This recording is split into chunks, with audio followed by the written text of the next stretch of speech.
টাকা পয়সা গচ্ছিত করেছিল। ওই টাকা পয়সাগুলো হাতের মধ্যে নেওয়ার পরে একটা দৌড় দেওয়ার পরে ওই গরিব মানুষের বাড়ির মধ্যে চলে গেলেন। যাওয়ার পরে ডাক দে বলে, ভাই আমি গত বছর হজ আদায় করেছি, ফরজ হজ আমার আদায় হয়ে গেছে, এইবার নফল আদায় করার জন্য আমি হজ করতে যেতে চেয়েছিলাম। আমি প্রতি বছর হজ করব, কিন্তু আমার গ্রামের ভেতরে কিছু মানুষ না খেয়ে জীবন দিয়ে বিদায় নিয়ে চলে যাবে, এটা কখনোই হতে পারে না। বরং আমি হজের সফর বাতিল করে দিলাম। যেই টাকাটা রেডি করেছিলাম, এই হজে যাওয়ার টাকাটা তোমাকে আমি দান করে দিলাম। তুমি হয় কিছু ব্যবসা করে রিজিক অন্বেষণ করো, অথবা তুমি কোনো জমি জমা চাষ করে রিজিকের সন্ধান করো।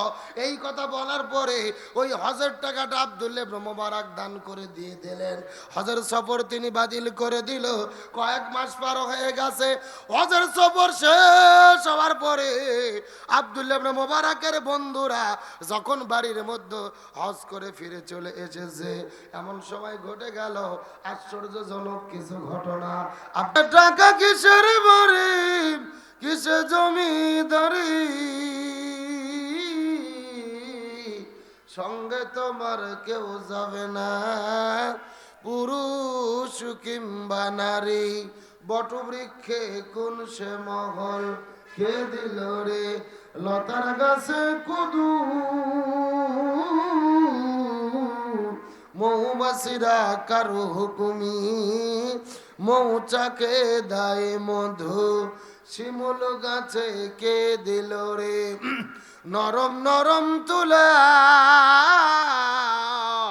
চৈত্র মাসে কারো হুকুমি, জমিন মাঝে ধুলাম, পাখির কণ্ঠে কে দিল রে মিষ্টি মধুর গান, চিন্তা করে দেখ রে মানুষ, সবই মোগান আল্লাহ তাআলার দান। কালেমা লা ইলাহা, জোরে লা ইলাহা, একসাথে লা ইলাহা, সাধু সূরজার গ্রহ তারা, আল্লাহ নামের পাগল পারা, সাধু সূরজার গ্রহ তারা, আল্লাহ নামের পাগল পারা। আমার আল্লাহ নামের এতই দয়া, আল্লাহ নামের এতই মায়া, লুকিয়ে রেখেছেন হে আল্লাহ লা ইলাহা, জোরে লা ইলাহা,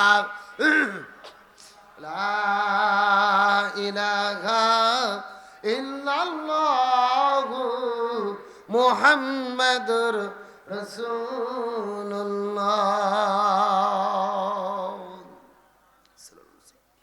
সাইদ ভাইয়ের মা, মুগ্ধ ভাইয়ের মা, মালিক ভাইয়ের মা, আদি ভাইয়ের মা, তোমরা বড়ই ভাগ্যবতী, আল্লাহ ধরাই দিনের জ্যোতি, সালাম জানাই তোমায় ফেরেশতা, সালাম জানাই তোমায় ফেরেশতা।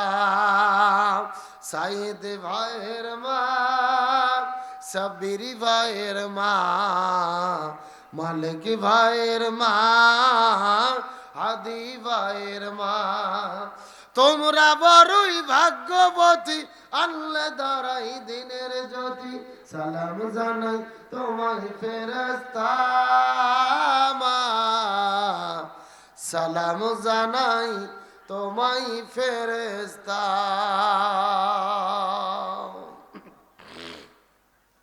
আলহামদুলিল্লাহ, পৃথিবীর মানচিত্রে প্রায় 2 শতাধিক স্বাধীন দেশের মধ্যে মুসলিম সংখ্যা গরিষ্ঠ তৃতীয় বৃহত্তম বাংলাদেশের ঐতিহ্যবাহী জয়পুরহাট জেলার অন্তর্গত পাঁচবিবি থানায় আটাপাড়া শাহ গাজী ইসমাইল রহমতুল্লাহ আলাই মসজিদের উন্নয়ন কল্পে 63তম বার্ষিক ঐতিহাসিক ইসের সোয়াব ও তাফসিরুল কোরআন মাহফিল।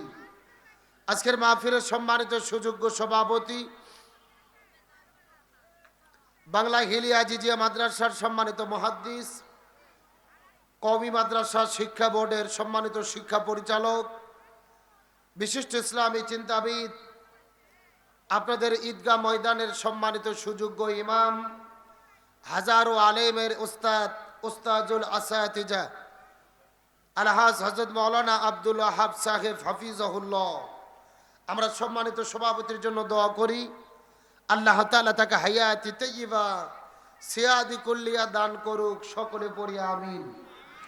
আজকের প্রোগ্রামের সম্মানিত প্রধান অতিথি, জয়পুরহাট জেলা বিএনপির সম্মানিত সিনিয়র যুগ্ম আহ্বায়ক, এলাকার সর্বজন শ্রদ্ধাভাজন ব্যক্তিত্ব জনাব মোহাম্মদ মাসুদ রানা প্রধান সাহেব, আমরা প্রধান অতিথির জন্য দোয়া করি আল্লাহ তাআলা তাকে দিনের জন্য, ইসলামের জন্য কবুল করুক, সকলে পড়ি আমিন।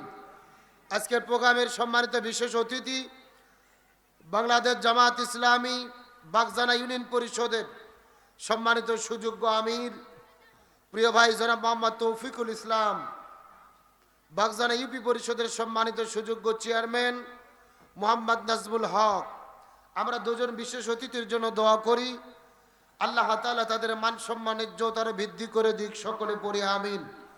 আজকের প্রোগ্রামের বিশেষ অতিথি, আমন্ত্রিত অতিথি, আমন্ত্রিত উলামায়ে কেরাম, বিশেষ করে আমি আসার পূর্ব মুহূর্ত পর্যন্ত কোরআন এবং হাদিসের আলোকে যিনি অত্যন্ত গুরুত্বপূর্ণ আলোচনা করলেন, আন্তর্জাতিক খ্যাতি সম্পন্ন মুফাসসির, বিশিষ্ট ইসলামী চিন্তাবিদ, কুড়িগ্রামের কৃতি সন্তান, আপনাদের এলাকার সম্মানিত সুযোগ্য জামাই, আমার প্রিয় ভাই হযরত মাওলানা শফিকুল ইসলাম সাইফি সাহেব আলোচনা রেখে ধন্য করেছেন, বিশিষ্ট ইসলামী চিন্তাবিদ, জয়পুরহাট জেলার কৃতি সন্তান মুফতি শহীদুল্লাহ সাদি, আমরা আলেমদের জন্য দোয়া করি আল্লাহ তাআলা সকলের কণ্ঠকে কোরআনের ময়দানে বিশ্বময় কবুল করুক, সকলে পড়ি আমিন। মঞ্চ উপস্থিত বিভিন্ন শ্রদ্ধাভাজন ব্যক্তিবর্গ, আমার সামনে উপস্থিত দিনদার, পরেশগার, ইমানদার, মুত্তাকি ভাইরা, পর্দার অন্তরালে আমার মা বোনেরা আছে না নাই? আর একটু জোরে বলেন। তাদেরকেও মাঝে মধ্যে একটু সাইজ করার দরকার আছে না নাই? মহিলাদের জন্য স্পেশাল কিছু আলোচনা আজকে হবে ইনশাআল্লাহ। সকলের প্রতি শ্রী মোতাবেক শুভেচ্ছা জ্ঞাপন করে এই মুহূর্তে জানতে চাচ্ছি, জয়পুরহাটবাসী আপনারা সকলে কেমন আছেন? আলহামদুলিল্লাহি রাব্বিল যে আল্লাহ তাআলা দয়া করে, মায় করে, মহব্বত করে, আরামের ঘুম থেকে পৃথক করে কোরআনের মহব্বতে জান্নাতের বাগানে আসার এবং বসার মতো তৌফিক দান করলেন, সে আল্লাহর প্রতি আপনারা খুশি না বেজার? কম না বেশি? যদি হয়ে থাকেন খুশি, মুখে নিয়ে হাসি উঁচু করে কাল্লা চিৎকার করে পড়তেছে আলহামদুলিল্লাহ। আরো জোরে বলি আলহামদুলিল্লাহ। রব্বানা লাকাল হামদ হামদান কাসীরান তয়্যিবান মুবারাকান ফীহি, চিৎকার করে বলি আল্লাহু আকবার। দরুদ ও সালাম বর্ষিত হোক সেই বিশ্ব মানবতার মুক্তির দূত সাইয়্যিদুল মুরসালিন খতামান নবিয়্যিন রাহমাতাল লিল আলামিনের প্রতি দরুদ ও সালাম সকলেই পড়ি সাল্লাল্লাহু আলাইহি ওয়াসাল্লাম। সম্মানিত উপস্থিত হাজিরিন, দীর্ঘক্ষণ ধরে আপনারা আলোচনা শুনেছেন, আমি বেশি কথা আপনাদের বলতে চাই না, সামান্য কিছু কথা বলে আপনাদের মধ্য থেকে বিদায় নিয়ে চলে যেতে চাই। তার আগে আপনাদের জিজ্ঞেস করতে চাই, সবাই একটু চিৎকার করে বলেন তো দেখি আমরা কিসের মাহফিলে এসেছি? আর একটু জোরে বলেন। কোরআনের মাহফিলে কথা বলতে হবে কই থেকে? কোরআন থেকেই কথা বলতে হবে, এই হুকুম কার? আল্লাহ তাআলা নিজেই কোরআনুল কারীমের মধ্যে বলেছেন, ফাযাক্কির বিল কোরআনি মান ইয়াখাফু ওয়াঈদ, হে রাসূল আপনি মানুষদেরকে কোরআন দিয়ে ডাকেন, কোরআন দিয়ে আহ্বান করেন, কোরআন দিয়ে ওয়াজ করেন, কোরআন দিয়ে নসিহত করেন। যদি তাদের অন্তরে আল্লাহর ভয় থাকে তাহলে তারা হেদায়েত প্রাপ্ত হবে। সুবহানাল্লাহ বলেন। আমার নবী হাদিস শরীফের মধ্যে বলেন, মান ক্বালা বিহি সাদাকা, এই পৃথিবীতে যারা কোরআন দিয়ে কথা বলে একমাত্র তারাই সত্য কথা বলে। সুবহানাল্লাহ বলেন। তার মানে বোঝা গেল কোরআনের বাইরে পৃথিবীতে যত কথা হয় মিথ্যার ভেজাল হওয়ার সম্ভাবনা আছে না নাই? এরপরে রাসূল বললেন, ওমান আমিলা বিহি উজির, কোরআন দিয়ে যারা আমল করবেন আল্লাহ তাআলা নিজের হাতে তাদেরকে জান্নাতে ঢুকাইয়া দেবে। একটু জোরে সুবহানাল্লাহ বলেন। এরপরে রাসূল বললেন ওমান হাকামা বিহি আদিলা, এই দুনিয়াতে যারা কোরআন দিয়ে বিচার করে একমাত্র পৃথিবীতে তারাই ন্যায় বিচার করে। তার মানে বোঝা গেল কোরআনের বাইরে পৃথিবীতে যত বিচার হয় মিথ্যা আর ভেজাল হওয়ার সম্ভাবনা আছে না নাই? এরপরে রাসূল বললেন ওমান দা ইলাইহি হাদা ফাকাদ হুদিয়া ইলা সিরাতিম মুস্তাকিম, কোরআন দিয়ে যারা মানুষদেরকে ডাকে এবং এই ডাকে যারা সাড়া দেয় আল্লাহ উভয় দলকে সিরাতুল মুস্তাকিমের পথ দেখায়া দেয়। এখন আমি আপনাদের জিজ্ঞেস করতে চাই, ও জয়পুরহাটবাসী, আমরা সিরাতুল মুস্তাকিমের পথ পেতে চাই কি চাই না? এখন আমি আপনাদের মধ্যে বগুড়া থেকে কষ্ট করে এসেছি, আমি সরাসরি কোরআন দিয়ে আপনাদেরকে ডাক দিতে চাই।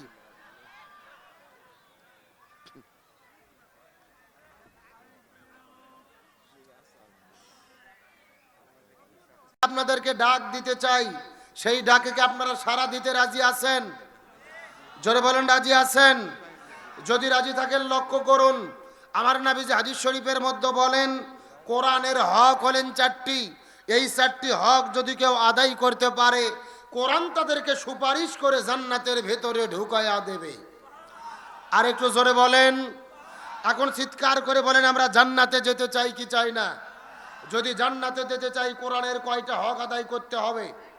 আরো জোরে, জোরে হলো না, গভীর মনোযোগ লক্ষ্য করুন।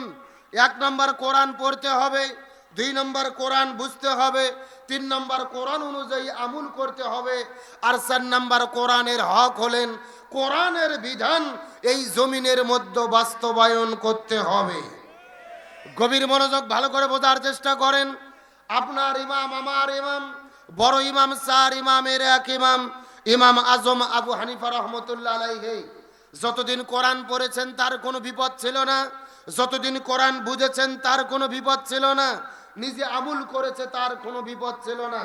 যখন ইমাম আজম আবু হানিফা রহমতুল্লাহ আলাইহি বলেছেন কোরআন শুধু পড়লে আর বুঝলে হবে না, এই কোরআন দিয়ে জমিনে বিচার ফয়সালা করতে হবে, তখন ইমাম আবু হানিফাকে জেলে বন্দি করে তার শরীরে বিষ প্রয়োগ করে পরিকল্পিতভাবে তাকে হত্যা করা হয়েছে।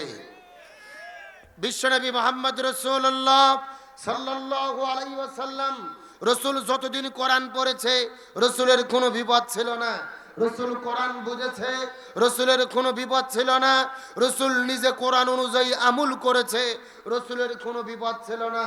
যখনই রাসূল বলেছেন জমিন যার আইন চলবে তার, আল কোরআনের আইন চাই, সৎ লোকের শাসন চাই, এই কোরআন শুধু পড়লে আর বুঝলে হবে না, এই কোরআন দিয়ে পুরো বিশ্ব পরিচালনা করতে হবে, তখন আমাদের নবীজিকে জেলে বন্দি করেছে, উহুদের ময়দানে দান্দার মোবারক শহীদ করেছে, তায়েফের ময়দানে রক্ত ঝরিয়েছে, 1 নয় 2 নয়, বিশ্ব নবীজিকে 27 বার হত্যার টার্গেটের শিকার করা হয়েছে। তার মানে বোঝা গেল কোরআন পড়লে বিপদ হয় না, কোরআন বুঝলে বিপদ হয় না, কোরআন নিজে মানলে বিপদ হয় না, কিন্তু কোরআন কায়েমের আন্দোলন করতে গেলে বিপদ হয়।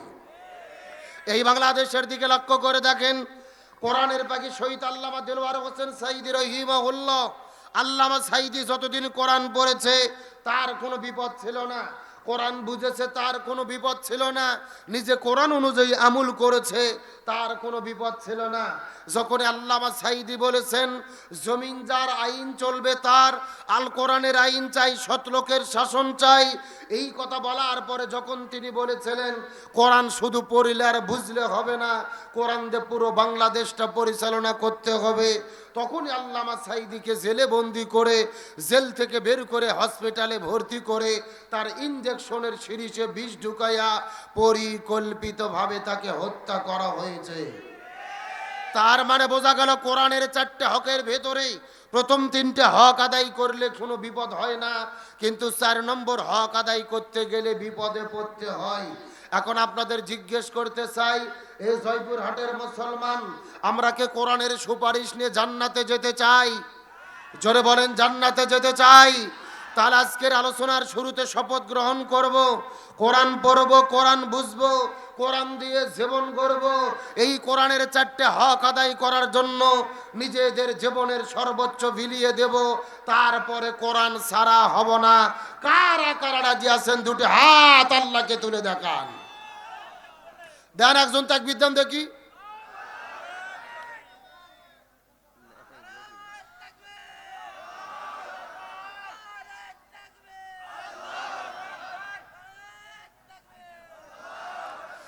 প্রথম চান্সে আপনারা ফেল, প্রথম চান্সে আপনারা ফেল।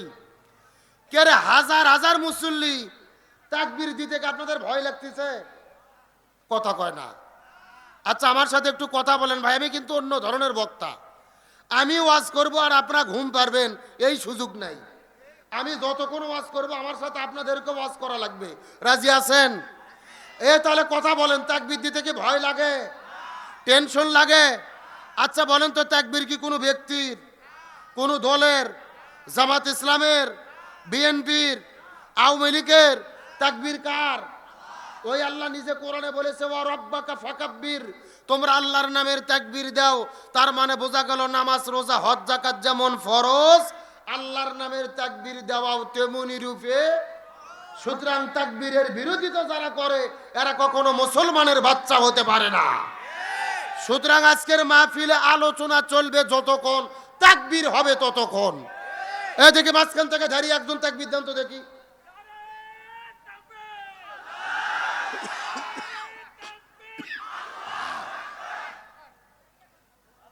শেষ।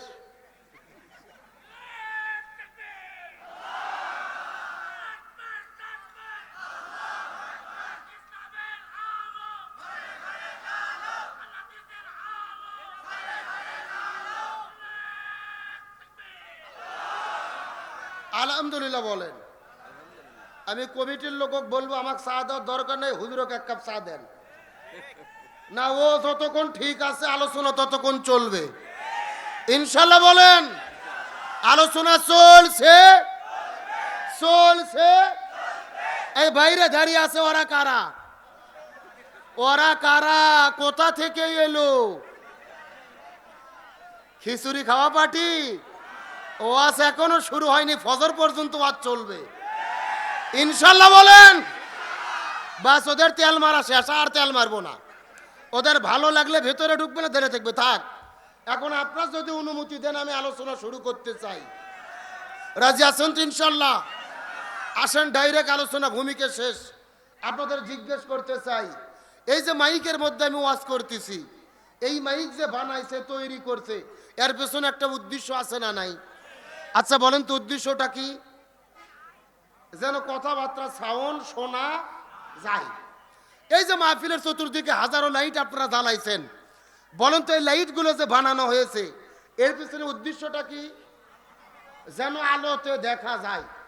এই যে আমরা তিনজন এখানে সোফার মধ্যে বসে আছি, ওইদিকে কিছু লোক চেয়ারে বসে আছে। এই সোফা এবং চেয়ারগুলো যে বানানো হয়েছে এর পেছনে উদ্দেশ্যটা কি? যেন বসা যায়। এই জমিনের ভিতরে আল্লাহ তাআলা 18,000 মাখলুকাত সৃষ্টি করেছেন।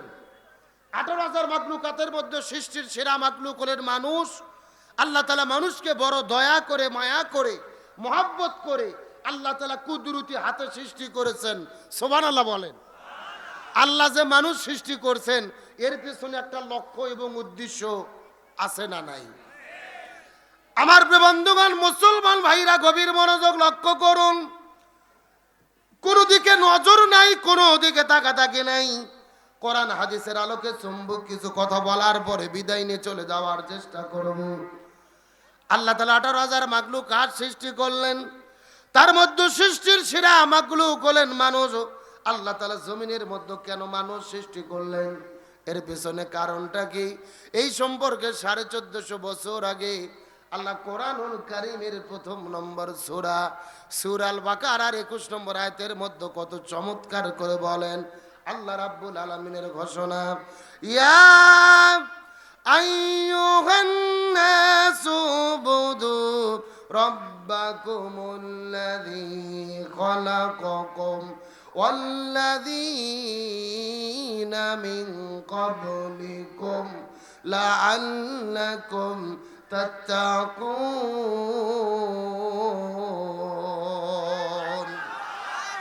আল্লাহ রাব্বুল আলামিন বলে, হে পৃথিবীর মানুষেরা গভীর মনোযোগ লক্ষ্য করো, আমি তোমাদেরকে সৃষ্টি করেছি, তোমাদের পূর্ববর্তীদেরকেও সৃষ্টি করেছিলাম। এর পেছনে কারণ হলো যেন তোমরা আমি আল্লাহ আমার ইবাদত করার মাধ্যমে যেন তোমরা মুত্তাকি হতে পারো। তার মানে আয়াতের দ্বারা বোঝা গেল আল্লাহ তাআলা আমাদেরকে এবং আমাদের পূর্ববর্তীদেরকে সৃষ্টি করেছেন ইবাদত করার জন্য। কার ইবাদত করার জন্য? একটু জোরে বলেন। আমার বন্ধুগণ, মুসলমান ভাইরা গভীর মনোযোগ লক্ষ্য করুন। এই একই কথা আল্লাহ তাআলা কোরআনুল কারীমের সূরা যারিয়াতের ৪৭ নম্বর আয়াতের মধ্যে কত চমৎকার করে বলেন, ওমা খালাকুতুল জিন্না ওয়াল ইনসা ইল্লা লিয়াবুদুন।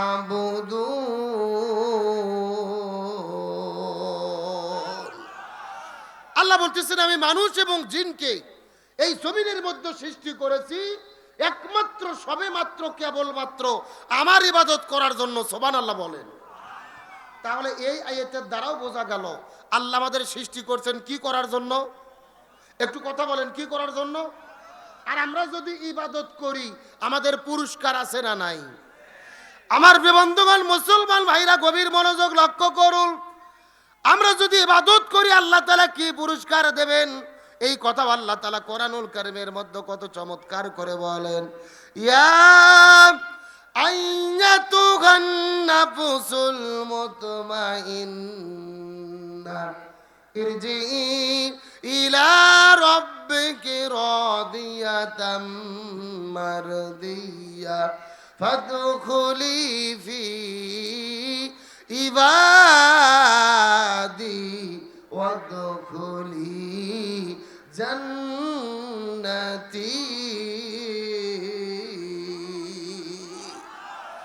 আল্লাহ বলতেছেন যারা আমি আল্লাহ আমার ইবাদত করবে আমি তাদেরকে সরাসরি জান্নাতে ঢুকাইয়া দেব।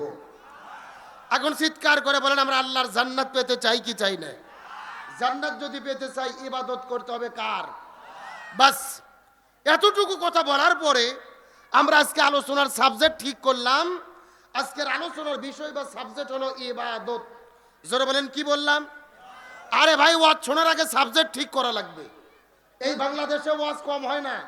এমনও বক্তা আছে 1 লাখ টাকা 1.5 লাখ টাকা দিয়ে ভাড়া করে হেলিকপ্টারে করে আনতে হয়। এমনও ওয়াজ করে কান্নাকাটি করে শুতে থুয়ে চলে যায়। পরের দিনে চায়ের দোকানে গল্প হচ্ছে, এক চাচা আর এক চাচা বলতেছে কেবা গতকাল ওয়াজ কেমন হলো? চাচা বলতেছে ওয়াজ হয়েছে ফাটাফাটি। তখন জিজ্ঞেস করা হলো গতকাল তো ফাটাফাটি ওয়াজ হইলো, তো কি বিষয়ে আলোচনা হয়েছে? তখন চাচা বলতেছে তা তো মনে নাই। এমন শ্রোতা আছে না নাই? আপনি পরীক্ষা খুবই ভালো দিয়েছেন, রোল নম্বরও লেখেননি, আপনার নামও লেখেননি, পাস না ফেল। তার মানে বোঝা গেল ওয়াজ শোনার আগে যেহেতু লিখে দিয়েছেন তাফসীর মাহফিল, আগে বিষয় বা সাবজেক্ট ঠিক করতে হবে। তাহলে চিৎকার করে বলেন আজকের আলোচনার বিষয় কি? ইবাদত। জোরে বলেন আলোচনার বিষয় কি? জীবনের সবচেয়ে গুরুত্বপূর্ণ সাবজেক্ট। এই আলোচনা শোনার জন্য মিনিট 30 সময়কে আপনারা দিতে রাজি আছেন? শেষ পর্যন্ত থাকবেন তো ইনশাআল্লাহ? দেখি থাকবেন না কারা কারা একটু হাত তোলেন। হ্যাঁ, এইবার বোঝা গেল আপনার কয় নম্বর শ্রোতা। আচ্ছা, সত্য সত্য শেষ পর্যন্ত থেকে আখেরি মোনাজাত করে কারা কারা যেতে চান একটু টান টান করে হাত তোলেন তো দেখি। লিল্লাহে তাকবীর। এ সাউন্ড হয় না, টান টান করুন দেখি। এ মুরব্বি মুরব্বি মুরব্বি হাত উঠান। এই ছেলে হাত উঠান দেখে। সবাই একটু গলা কাকার দেন তো দেখে। হ্যাঁ, লিল্লাহে তাকবীর। আল কোরআনের আলো, আল হাদিসের আলো, দুনিয়ার মুসলিম ইসলামের শত্রুরা লিল্লাহে তাকবীর। আলহামদুলিল্লাহ বলেন। আপনারা সবাই কিন্তু হাত তুলে ওয়াদা করলেন শেষ পর্যন্ত থাকবেন। এখন না থাকে যদি উঠে চলে যান, ওয়াদা ভঙ্গ করা কিসের লক্ষণ? আপনারা কি মুনাফিক হতে চান? মুনাফিক হতে চান কি চান না এটা মোনাজাতের আগে বোঝা যাবে। জোরে বলেন কিসের আগে? আল্লাহ তাআলা শেষ পর্যন্ত থাকার মতো আমাদেরকে তৌফিক দান করুক। সকলে বলেন আমিন। আরো জোরে বলেন আমিন। তখন চিৎকার করে বলেন এটা কিসের মাহফিল? আরো জোরে বলেন। এই মাহফিলে সকল দলের লোক আছে না নাই? আরো জোরে বলেন। এই মাহফিলে বিএনপির লোক আছে না নাই? জামাত ইসলামের লোক আছে না নাই? আগে গত 16 বছর আওয়ামী লীগ করছে, এইরকমও 2-4 জন লোক আছে না নাই? যেহেতু কোরআনের মাহফিল, সব দলের লোক এখানে থাকবে, তার কারণে এটা কোনো দলীয় মাহফিল নয়, এটা আল্লাহর কোরআনের মাহফিল। আমরা পরিষ্কার করে বলতে চাই, দলমত রাজনীতি বুঝি না, আমরা সকলে মিলে মিশে এই এলাকাতে আমরা বসবাস করতে চাই। আমরা কি কোনো অশান্তি চাই? কোনো মারামারি চাই? কিন্তু দুঃখের বিষয় হলো, একদিন আগে জাতীয় নির্বাচন হয়ে গেল, বিভিন্ন জায়গায় দেখা যাচ্ছে যারা নির্বাচনে জিতেছে হেরেছে, পারস্পরিক সংঘর্ষ চলতেছে। আমাদের বগুড়ার পাশে নাটোরে দেখলাম এক ব্যক্তি দাঁড়িপাল্লায় ভোট দেওয়ার কারণে তার বাড়িতে আগুন লাগিয়ে দেওয়া হয়েছে, ভাঙচুর করা হয়েছে, পুড়িয়ে ফেলা হয়েছে, তাকে আঘাত করে আহত করা হয়েছে। আবার নোয়াখালীর ভেতরে একটা মহিলা শাপলা কলিতে ভোট দেওয়ার কারণে সেই মেয়েটিকে ধরে নিয়ে যে ধর্ষণ করা হয়েছে। জোরে বলেন নাউজুবিল্লাহ। এমন দৃশ্য দেখার জন্য এই বাংলাদেশকে আমরা কি নতুন করে স্বাধীন করেছিলাম? আরে ভাই, যার যে মার্কা পছন্দ সে মার্কাতে ভোট দেবে, এরই নামই তো গণতন্ত্র। আজকে যেখানে জামাত ইসলাম জিতেছে ওরা যদি বিএনপির উপরে হামলা করে, আবার যেখানে বিএনপি জিতেছে ওরা যদি জামাতের উপরে হামলা করে, দেশে শান্তি হবে না অশান্তি হবে? সুতরাং পরিষ্কার করে বলি, দলমত রাজনীতি থাকতেই পারে, তবে পাড়া প্রতিবেশীর সাথে শত্রুতা করে কেউ কাউকে হামলা করবেন না, কারো উপরে আক্রমণ করবেন না। এই বিশৃঙ্খলা আর অশান্তি দেখার জন্য 2000 ছাত্র জনতা জীবন দিয়ে 24-এর অভ্যুত্থান ঘটায় নাই। পরিষ্কার করে বলতে চাই, দয়া করে কেউ নতুন করে আবার হাসিনে সাজতে চাইেন না, কেউ জালেম হতে চাইেন না। ওই স্বৈরাচার হাসিনার থেকে শিক্ষা নেন। নতুন করে যারা জালেম হতে যাবে তাদেরও পরিণতি পতিত স্বৈরাচারদের চাইতে ভয়াবহ হবে। আরে ভাই, বড় বড় নেতারা তো ঠিকই আছে, আমরা গ্রামে কেন নিজেরা গুতোগুতি আর মারামারি করব? এই যে তারেক রহমান প্রধানমন্ত্রী হতে যাচ্ছে, তিনি ঘোষণা করেছে আগামীকাল সন্ধ্যার দিকে তিনি জামাতের আমির ডক্টর শফিকুর রহমানের বাসায় যাবে তার সাথে সাক্ষাৎ করতে। আলহামদুলিল্লাহ বলেন না? আমরা তো এমন একটা দেশেরই স্বপ্ন দেখি, এটা তো ইতিবাচক রাজনীতি, এটাই তো নতুন বাংলাদেশ। তারেক রহমান জামাতের আমিরের সাথে দেখা করবে, তার বাড়িতে গিয়ে নাহিদ ইসলামের বাড়িতে যাবে, তাদের সৌজন্য সাক্ষাৎ হবে, মিলে জিলে দেশ চালাবে। তাহলে আমার কথা হলো, বড় নেতা একই সাথে থাকে, একই সাথে চা খায়, দাওয়াত খায়, আপনারা এলাকার ভেতরে নিজেরা গন্ডগোল করে কেন অশান্তি তৈরি করবেন?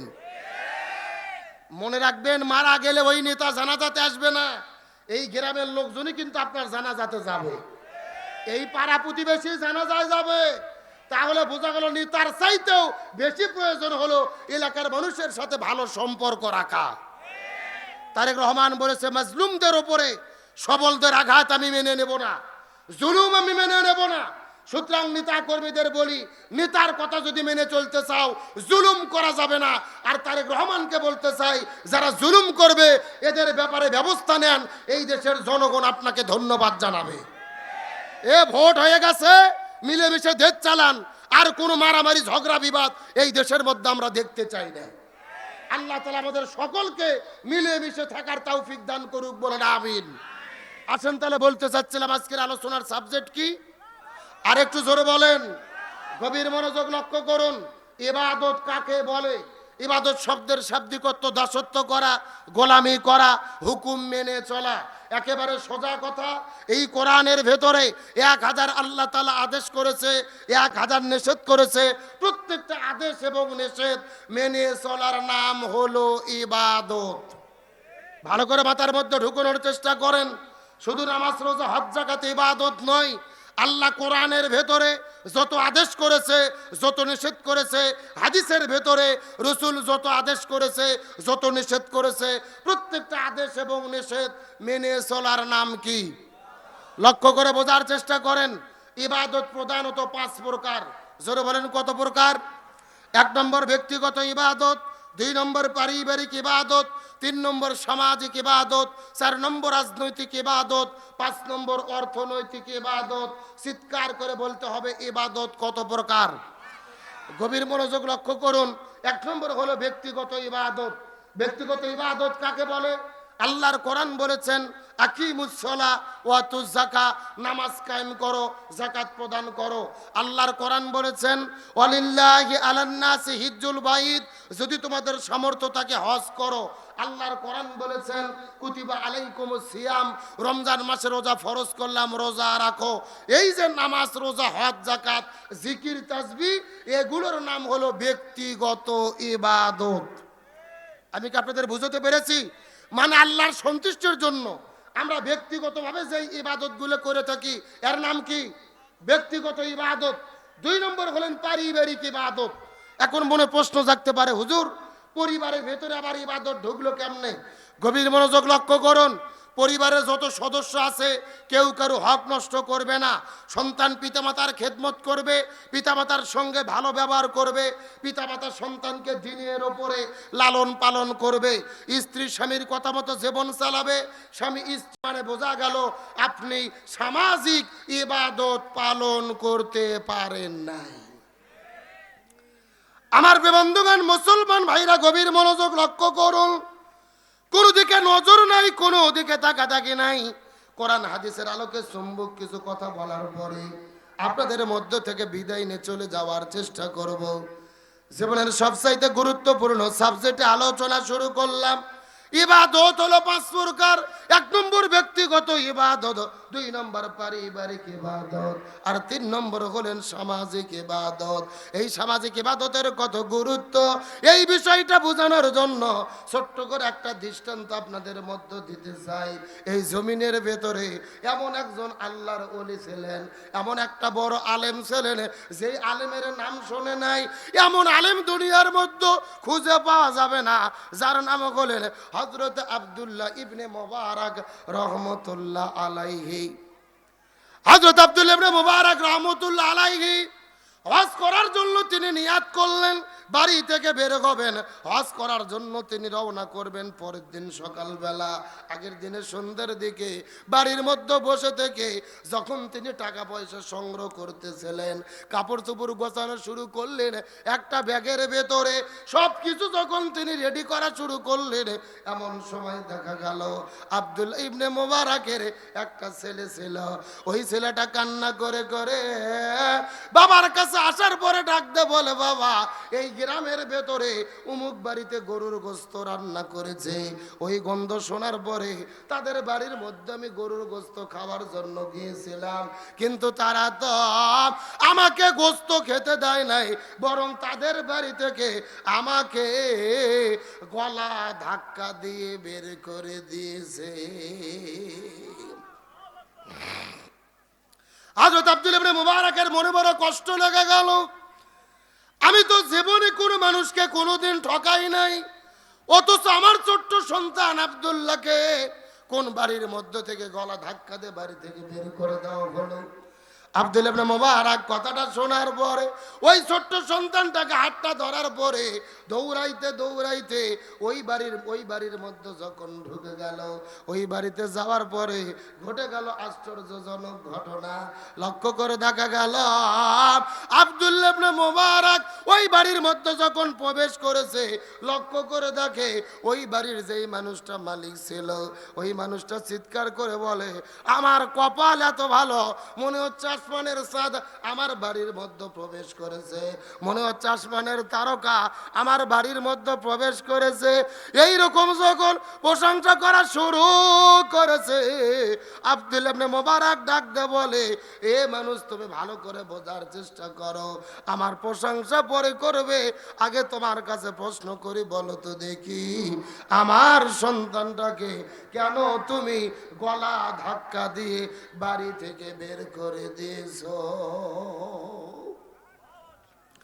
ওই লোকটা কান্না করে করে বলে, আব্দুল্লাহ ইবনে মুবারক, যেহেতু তুমি জেনে গেছো মিথ্যা কথা বলবো না, আমি তোমার সন্তানটাকে কেন গলা ধাক্কা দিয়ে বের করে দিলাম, এর পেছনে কারণটা কি জানতে চাও? যদি তুমি মনোযোগ দিয়ে শুনে নাও।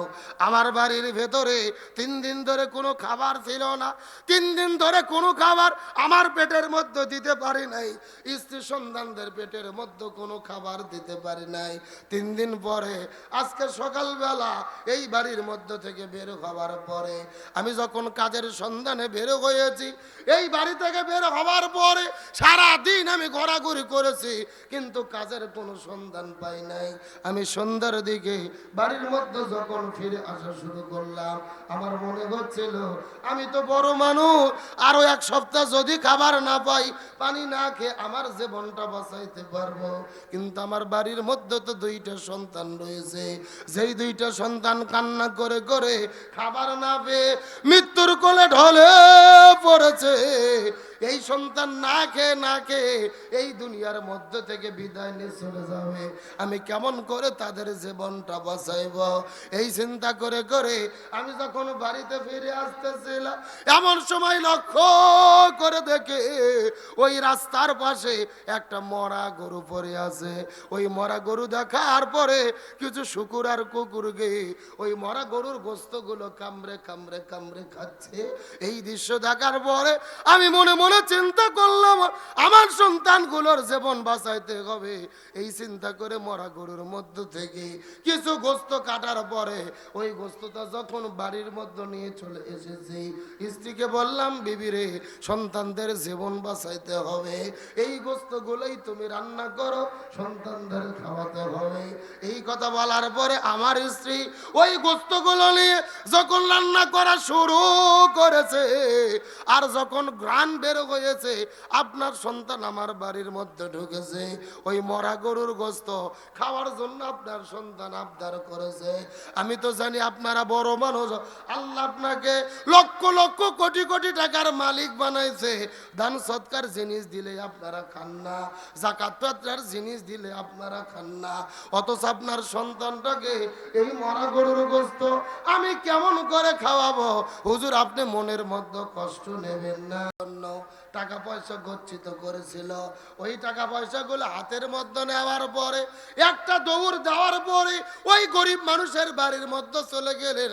যাওয়ার পরে ডাক দে বলে, ভাই, আমি গত বছর হজ আদায় করেছি, ফরজ হজ আমার আদায় হয়ে গেছে, এইবার নফল আদায় করার জন্য আমি হজ করতে যেতে চেয়েছিলাম। আমি প্রতি বছর হজ করব, কিন্তু আমার গ্রামের ভেতরে কিছু মানুষ না খেয়ে জীবন দিয়ে বিদায় নিয়ে চলে যাবে, এটা কখনোই হতে পারে না। বরং আমি হজের সফর বাতিল করে দিলাম। যেই টাকাটা রেডি করেছিলাম, এই হজে যাওয়ার টাকাটা তোমাকে আমি দান করে দিলাম। তুমি হয় কিছু ব্যবসা করে রিজিক অন্বেষণ করো, অথবা তুমি কোনো জমি জমা চাষ করে রিজিকের সন্ধান করো। এই কথা বলার পরে ওই হজের টাকাটা আব্দুল্লাহ ইবনে মুবারক দান করে দিয়ে দিলেন। হজের সফর তিনি বাতিল করে দিল।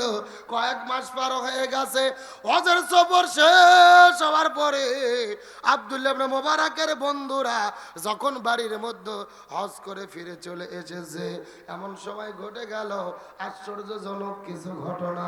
আব্দুল্লাহ ইবনে মুবারকের কিছু বন্ধু মুবারকের কাছে আসার পরে বলে, আব্দুল্লাহ ইবনে মুবারক, আমাদের সাথে এত বড় ছলচাতুরি তুমি কেন করলা? এত বড় চালাকি তুমি কেন করলা?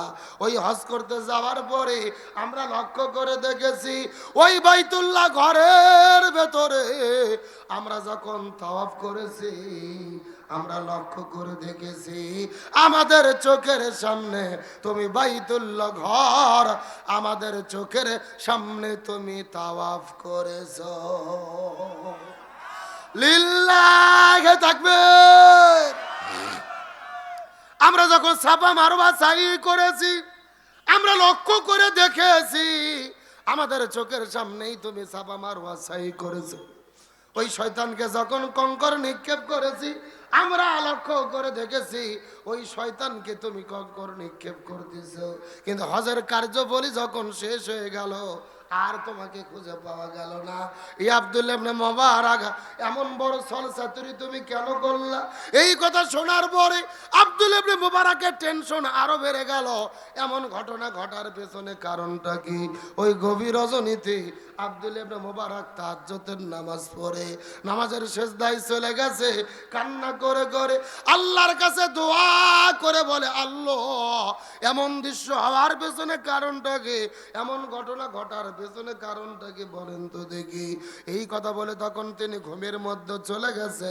স্বপ্নের ঘরে স্বপ্নের ভেতরে কে যেন ডেকে ডেকে বলে, এই আব্দুল্লাহ ইবনে মুবারক তোমার টেনশন করার কোনো দরকার নাই, তুমি হজ না করে হজের টাকাটা গরিব মানুষকে যখন তুমি দান করে দিয়েছিলে, এই আমলটা আল্লাহর কাছে এত বেশি পছন্দ হয়েছে, আল্লাহ তোমার উপরে এত বেশি রাজি খুশি হয়েছে, আল্লাহ জান্নাতের মধ্য থেকে একটা জান্নাতি ফেরেশতা পাঠায়া তোমার আকৃতি ধারণ করায়া ওই ফেরেশতার মাধ্যমে তোমার পক্ষ থেকে আল্লাহ তাআলা হজ আদায় করে নিয়েছে। লিল্লাহি তাকবীর। এই জায়গার মধ্যে শ্রেষ্ঠ আব্দুল্লাহ ইবনে মুবারক এই বছর যত মানুষ হজ আদায় করতে গিয়েছে, ওই লক্ষ লক্ষ মানুষের হজ গুলো আব্দুল্লাহ ইবনে মুবারক তোমার হজের ওসিলা করে এই লক্ষ লক্ষ মানুষের আল্লাহ তাআলা হজকে কবুল করেছে। এই দিনাজপুর পাঁচবীর মুসলমান গভীর মনোযোগ, এই আলোচনাটা আমি আপনাদের মধ্যে কেন করলাম, আমি আপনাদেরকে সামাজিক ইবাদতের গুরুত্ব বোঝানোর চেষ্টা করলাম। আল্লাহ আপনাকে তৌফিক দান করেছে, লক্ষ লক্ষ কোটি কোটি টাকার আল্লাহ তাআলা আপনাকে মালিক বানাইছে। আপনি প্রতি সন্ধ্যায় গরুর গোশত দিয়ে ভাত খাবেন, কিন্তু আপনার গ্রামের ভেতরে গরিব মানুষেরা খাবার পাবে না। অথবা দেখা যাবে ঈদের দিনে আপনি গরুর গোশত কিনবেন, পোলাও করবেন, রোস্ট করবেন, আপনি মোরগ পোলাও খাবেন, অথচ আপনার গ্রামের ভেতরে একটা গরিব মানুষ পোলট্রি মুরগিও সন্তানের জন্য ক্রয় করতে পারবে না। আপনি আপনার সন্তানের জন্য 10,000 টাকার পাখি জামা ঈদের দিনে ক্রয় করে দেবেন, অথচ একটা গরিব মানুষ তার সন্তানের জন্য 100 টাকা দামের একটা নতুন জামা কিনে দিতে পারবে না। আপনি শুধু ভালো খাবেন আর আপনি শুধু ভালো থাকবেন, কিন্তু গ্রামের লোকের খোঁজ নেবেন না। তার মানে বোঝা গেল আপনি সামাজিক ইবাদত পালন করতে পারেন না। আরো জোরে বলেন। শুধু নিজে ভালো থাকবেন, শুধু নিজে ভালো পড়বেন, শুধু নিজে ভালো চলবেন, পাড়া প্রতিবেশীর খবর নেবেন না, এলাকার মানুষের খবর নেবেন না, দুঃখে সুখে মানুষের পাশে দাঁড়াবেন না, এর নাম কোন মুসলমান হতে পারে না। মুসলমান যারা হবে নিজে ভালো থাকবে, পাড়া প্রতিবেশীর খবর নেবে। কথা বলেন ঠিক কিনা? ভালো করে বোঝার চেষ্টা করেন। তাহলে বিপদগ্রস্ত মানুষের পাশে থাকার দরকার আছে না নাই? আলেম ওলামাদের সাথে থাকার দরকার আছে না নাই? আলেমদের সাথে থাকলে সম্মান বৃদ্ধি করে কে? আর একটু জোরে বলেন। আর আলেমদের বিরুদ্ধে যারা দাঁড়ায় তাদেরকে অপমানিত করে কে? একটা উদাহরণ দিতে চাই, ভালো করে বোঝেন। এই বাংলাদেশের 2 জন প্রধানমন্ত্রী ছিল, 2 জন নেত্রী ছিল, একটা জননেত্রী শেখ হাসিনা আর একটা দেশনেত্রী বেগম খালেদা জিয়া। সবাই চেনেন তো নাকি? শেখ হাসিনা আলেমদের ওপরে জুলুম করে এই দেশ ছেড়ে মামুবাড়ি দিল্লিতে পালাতে বাধ্য হলো, তার বিরুদ্ধে ফাঁসির রায় হলো। এই দেশের জনগণ চাচ্ছে হাসিনার কখন ফাঁসি হবে, আমরা মিষ্টি বিতরণ করব। কিন্তু পক্ষান্তরে বেগম খালেদা জিয়া এই জমিন থেকে বিদায় নিয়ে চলে গেল। লক্ষ লক্ষ মানুষ তার জানাজায় উপস্থিত হয়েছে, তার জন্য কেঁদে কেঁদে দোয়া করেছে। ডক্টর মিজানুর রহমান আল আজারি, আল্লামা মামুনুল হক, শায়েখ আহমদুল্লাহ হাফিজাহুল্লাহ খালেদা জিয়ার খাটুনি ধরে তার জন্য দোয়া করলো। একজনের ফাঁসি চাই আর একজনের জান্নাতে যাওয়ার জন্য দোয়া চাই। এটাই হলো 2 নেত্রীর পার্থক্য। কথা বলেন না কেন? এর পেছনে কারণ কি? হাসিনার সম্পর্ক ছিল ভারতের সাথে, নাস্তিকদের সাথে, আর খালেদা জিয়ার সম্পর্ক ছিল আলেমদের সাথে, ইসলামের সাথে। আপনি দল যেটা খুশি করতে পারেন, সত্যকে স্বীকার করতে হবে। খালেদা জিয়া জীবনে কোনোদিন আলেমদের বিরুদ্ধে কোনো কথা বলে, এই জন্য তাকে সম্মানিত করলো কে? আরো জোরে বলেন। আর স্বৈরাচার যে পালিয়ে গেছে, তারা যে কি বসে আছে? মাঝে মধ্যে কিন্তু ভেলকি মারে, বলে আমরা সীমানার কাছে আছি, যে কোনো সময় চট করে ঢুকে পড়তে পারি। আমরা বলতেছি ম্যাডাম আসেন, এটা তো আপনার বাবার দেশ, আপনি আসেন, আপনি চট করে ঢুকবেন আর আমরা আপনার ফট করে ফাঁসির দড়ি গলার মধ্যে ঢুকাইয়া দেব। কথা কন না কা বউ আইসো চট করিয়া, ফাঁসির দড়ি তোমার জন্য রাখছি গো সাজাইয়া। আরো জোরে বলেন, রিসেপশনে বৈশাই আছি ফাঁসির মালা লইয়া, বউ আইসো চট করিয়া, ফাঁসির দড়ি তোমার জন্য রাখছি গো সাজাইয়া। আল্লাহর কোরআন বলেছেন কুতুব আলাইকুমুল কিসাস, জীবনের পরিবর্তে জীবন, হাতের পরিবর্তে হাত, পায়ের পরিবর্তে পা, চোখের পরিবর্তে চোখ। এই আয়াতের ডিজিটাল ব্যাখ্যা হলো ফাঁসির দড়ির পরিবর্তে ফাঁসির দড়ি। ও বাবা আইবা, তুমি আইবা গো এইবার, আইসা বুবু ক্ষমতা পাইবা না। যারা ঠিক বলবে না মনে করবেন এদের মধ্যে ভেজাল আছে। এ জোরে বলেন ঠিক। বাবু আইবা, তুমি আইবা গো এইবার, আইসা বুবু ক্ষমতা পাইবা না।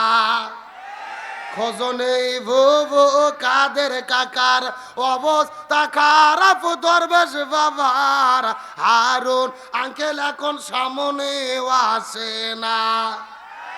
নেতা কর্মী সব জেলের ভেতর, বুবু আছে ডরের উপর, কখন জানি আসে গ্রেফতারি পরোয়ানা। ও বাবু আইবা, তুমি আইবা গো এইবার, আইসা বুবু ক্ষমতা পাইবা না। বয়স তোমার 80 বছর, ডাকছে বুবু তোমায় কবর, দাফন হবে কোথায় সেইটা ভাবলা না। বাবু আইবা, তুমি আইবা গো এইবার, আইসা বুবু সিয়ার পাইবা না। কথা বলেন ঠিক কিনা? আলোচনা কি চলবে? কারা কারা চলবে? দুটো হাত আল্লাহকে তুলে দেখায়। লিল্লাহে তাকবীর। আল কোরআনের আলো, আল হাদিসের আলো, আজকের মাহফিল চলছে চলবে, জয়পুরহাটের মাহফিল, আটাপাড়ার মাহফিল কতক্ষণ চলবে? সারা রাত। কেরাটা কি হুজুর মারা আওয়াজ নাকি? আবার ভাইরা সারা রাত নয়, আলোচনা যেহেতু শুরু করেছি আর মিনিট 15 সময় কি দেওয়া যাবে? এ জোরে বলেন দেওয়া যাবে? আলোচনা চলছে চলছে, তবে কোনো উঠা উঠি করা যাবে। আচ্ছা ভাইরা, খালেদা জিয়ার কথা বলাতে আপনাকে মন খারাপ করছেন? আরে ভাই, দেশের জন্য যে যতটুকু অবদান রেখেছে এটা আমাদের স্বীকার করতেই হবে। আমরা খালেদা জিয়ার জন্য দোয়া করি, আল্লাহ ওনাকে জান্নাতের মেহমান হিসেবে কবুল করুক, বলেন আমিন। আল্লাহ ওনাকে জান্নাতের মেহমান কবুল করুক, বলেন আমিন।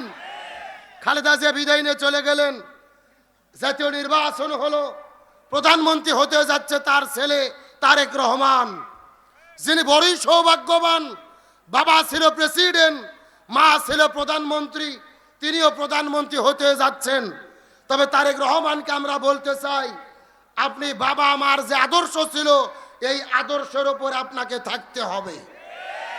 আপনার বাবা জীবন দিয়েছে, ভারতের কাছে মাথা নত করে নাই। খালেদা জিয়া জেলে বন্দী হয়েছে, ভারতের সাথে আপোষ করে নাই। সুতরাং বাংলাদেশে তারেক রহমান প্রধানমন্ত্রী হলে স্পষ্ট ঘোষণা করতে হবে, ওই ভারতের তাবেদারি এই বাংলার জমিনে আর চলতে দেওয়া হবে না।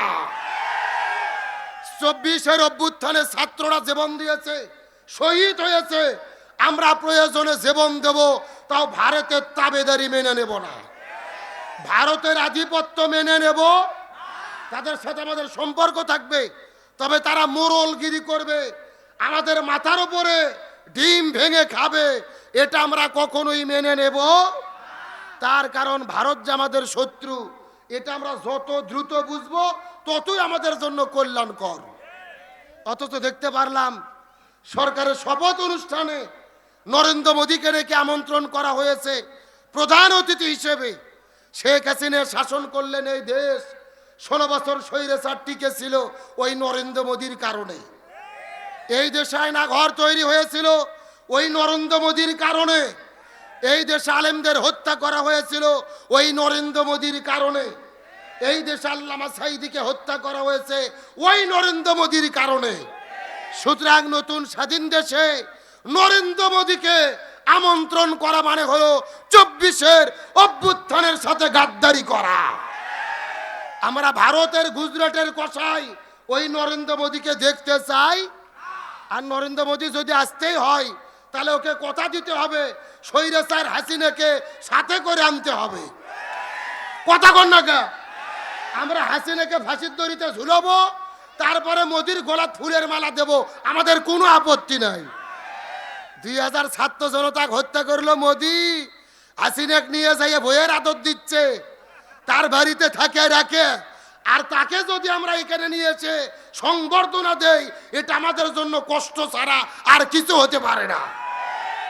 ওই গত 16 বছর দেখেছেন আওয়ামী লীগ দলের অনেকেই বলতো যে ভারত আর বাংলাদেশের সম্পর্ক হলো স্বামী স্ত্রীর সম্পর্ক। শুনতেন না? আসলে করছেও তাই ভাই। তামাম পৃথিবীর কোথায় জায়গা হলো না, স্বামীর দেশে আপার জায়গা হলো। কথা কন না কে? তাহলে বলতে চাই মোদি যদি আসে তাকে একটা শর্ত মানতে হবে, সেই শর্ত হলো স্বৈরাচার হাসিনাকে এনে বাংলাদেশ সরকারের হাতে তুলে দিতে হবে। হাসিনা ছাড়া মোদিকে বাংলাদেশে আমরা দেখতে চাই। আল্লাহ তাআলা আমাদের সকলকে স্বৈরাচারের বিরুদ্ধে একতাবদ্ধ থাকার তৌফিক দান করুক বলে আমিন। আলোচনা শুরু করেছি ইবাদত কয় প্রকার, আরো জোরে বলেন। 1 নম্বর ব্যক্তিগত ইবাদত, 2 নম্বর পারিবারিক ইবাদত, 3 নম্বর সামাজিক ইবাদত, আর 4 নম্বর হলো রাজনৈতিক ইবাদত। কি ইবাদত? এই ওয়াজ করলে যত ভেজাল। অনেকে মনের মধ্যে প্রশ্ন, হুজুর রাজনীতির ভেতরে আবার ইবাদত ঢুকলো কেমনে? এদের বিশ্বাস রাজনীতি আলাদা, ধর্ম আলাদা, রাষ্ট্র আলাদা, ইসলাম আলাদা। এটা হলো নাস্তিকদের বিশ্বাস। আল্লাহর কোরআন বলেছেন লিকুল্লি তিবিয়ানান, এটা এমন একটা কোরআন যেই কোরআনের ভেতরে ব্যক্তি পরিবার সমাজ রাষ্ট্র, ব্যক্তি পরিবার সমাজ রাষ্ট্র, রান্নাঘর থেকে শুরু করে সংসদ ভবন পর্যন্ত যা কিছু প্রয়োজন সব কিছু আমি কোরআনে দিয়েছি। চিৎকার করে বলেন সুবহানাল্লাহ। তার মানে বোঝা গেল সব সমস্যার সমাধান। আমি যখন বলবো সব সমস্যার সমাধান, আপনারা বলবেন দিতে পারে আল কোরআন। বললে কি কষ্ট হবে? সব সমস্যার সমাধান কোরআন আছে যেখানে, সব সমস্যার সমাধান কোরআনে যে সব সমাধান আছে, এটাকে আপনাদের বিশ্বাস হয়? কিন্তু কোন নেতা বলতেছে কোরআনের সাথে রাজনীতির কোনো সম্পর্ক নাই। নাউজুবিল্লাহ বলেন। আমি মনে করি যারা বলে কোরআনের সাথে রাজনীতির কোনো সম্পর্ক নাই, আমি মনে করি এদের সাথে কোরআনের কোনো সম্পর্ক নাই। আবার অনেকে বলতেছে আমরা শরিয়া আইনে বিশ্বাস করি না। নাউজুবিল্লাহ বলেন। আচ্ছা বলেন তো শরিয়া আইন মানে কিসের আইন? শরিয়া আইন মানে হলো কোরআনের আইন, শরিয়া আইন মানে হলো হাদিসের আইন, আল্লাহ রসুলের আইন। সুতরাং যারা বলে আমরা শরিয়া আইন বিশ্বাস করি না, এরা কখনো মুসলমানের বাচ্চা হতে পারে না। এখন চিৎকার করে বলেন তো এই বাংলাদেশে ভণ্ড পীর আছে না নাই? কথা কয় না। আরে ভাই, হক্কানি পীরের বিরুদ্ধে আমরা কোনো বক্তব্য দেই না, কিন্তু যেই জিনিস যত খাঁটি তার ভেজাল তত বেশি। যেই রকম পীর ওই রকম তরিকা, ওই রকম জিকির, আছে না নাই? আমি কি 2-1টা বলবো? আল্লাহর ওলি খাজা বাবা, বিশ্বের ওলি খাজা বাবা, ফরিদপুরের কেবলা জাগান তোমার জন্য কান্দে বাবা, লক্ষ জাকের এ কথা কোন 2 কান্দর 2 ফেরেশতা আছে না নাই? 2 ফেরেশতা কলম বার করে শুধু দাঁত দিয়ে কামড়াচ্ছে। আল্লাহ বলতেছে কে ফেরেশতা তোমরা কলম ধার দিয়ে কামড়াও কেন? ফেরেশতারা বলতেছে আল্লাহ আমরা তো বুঝবের পাননি লিখবো কি? কে রে কোরআন হাদিসে হকাহুকি কোতাকুতি কোন জিকির আছে? বুখারী শরীফের হাদিসে এসেছে জিকিরের সহি শব্দ হলো 4টি। জোরে বলেন কয়টি? সুবহানাল্লাহ, আলহামদুলিল্লাহ, লা ইলাহা ইল্লাল্লাহ, আল্লাহু আকবার। এই 4টা শব্দ ছাড়া সহি কোনো জিকির। অথচ বাংলাদেশে এমনও জিকির আছে বসেন বসেন বইসে যায়। কথা কয় না বাঙালি রে? এরকম জিকির আছে না নাই? তাহিরিকে ছিল না জুবুরা তাহিরি? ময়নাবার ভোটের দ্বারাই ছিল মোমবাতি মার্কা। আগের বার ভোট করছে ডাব মার্কা, জনগণ ডাব তো খায়নি, কাটিয়ে মাটার ঢালছে। আর এইবার মোমবাতি ভোটের আগে ঘুরে গেছে। তার মানে কি বোঝা গেল? আলেম ওলামা যদি ঐক্যবদ্ধ না থাকে সবারই অধঃপতন হবে। ওই জুনায়েদ আল হাবিব হাফিজাহুল্লাহ লাঠি ধরে বক্তব্য দিত, আমরা তাকে অন্তর থেকে শ্রদ্ধা করতাম, ভালোবাসতাম। সর্বপ্রথম ইসলামী জোটের ভেতরে ঐক্য ফাটল ধরে তিনি চলে গিয়ে নির্বাচন করলো। হারে গেল ব্যারিস্টার রুমিন ফারহানার কাছে, হাঁস মার্কা দাঁড়িয়ে তিনি জিতে গেল। আর ইনি খেজুর গাছ নিয়ে হারিয়ে গেল। একটা মাত্র কারণ, আমাদের ঐক্যবদ্ধ না থাকার কারণে। রুমিন ফারহানা হাঁস নিয়ে খেলতিছে, মানে বাপের বেটি ভাগিনী কন্যে। এমন একটা শার্ট মারছিল ম্যাজিস্ট্রেটকে, ও পরে যে 2 জগ পানি খাইছে। কথা কন না কে? একটা মহিলা হইয়ে শার্ট মারে এমপি হলো রে। আর আমাদের হুজুর লাঠি নিয়েও এমপি হতে পারলো না। কারণ কি? কারণ একটা, আমরা যখন বিচ্ছিন্ন হয়েছি তখনই তাদের শক্তি বাড়িয়ে গেছে। এটা আমরা আরো কবে বুঝবো? কবে আমাদের বুঝ হবে? কবে আমাদের হুঁশ হবে? যতদিন একতাবদ্ধ না হব, এই দাড়ি টুপিওয়ালা পাগড়িওয়ালাদেরকে ওই ফোঁটা পরা রুমিন ফারহানার মতো নাইকেবাজিদের কাছে পরাজয় বরণ করতে হবে। সুতরাং এখনো হুঁশ ফিরেন, একতাবদ্ধ হন, এক হন, আর বিভেদ করেন না। একতাই শক্তি, বিভেদে পরাজয় হয়। আল্লাহ তাআলা বোঝার তৌফিক দিক, বলেন আমিন। এখন আপনাদের প্রশ্ন করি, এই যে জিকিরের নামে বাংলাদেশে যারা ভণ্ডামি করে, বলেন তো এদের কি কোনো বিপদ বাংলাদেশে আছে? না, কোনো বিপদ নাই। আচ্ছা আপনাদের প্রশ্ন করি, বাংলাদেশে নামাজ পড়লে কি বিপদ হয়? হজ করলে বিপদ হয়? যাকাত দিলে বিপদ হয়? জিকির করলে বিপদ হয়? একটা মাত্র ইবাদত বাংলাদেশে করলে বিপদ হয়।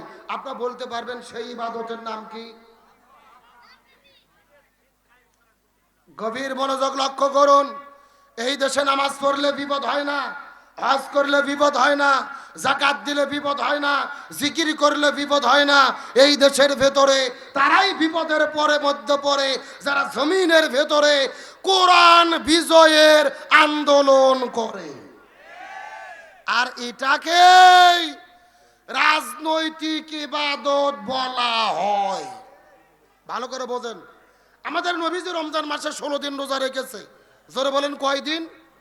17 রমজান সকালবেলা নবীজি রোজা ভাঙলেন, খেজুর খাইলেন, পানি খাইয়ে রোজা ভাঙলেন।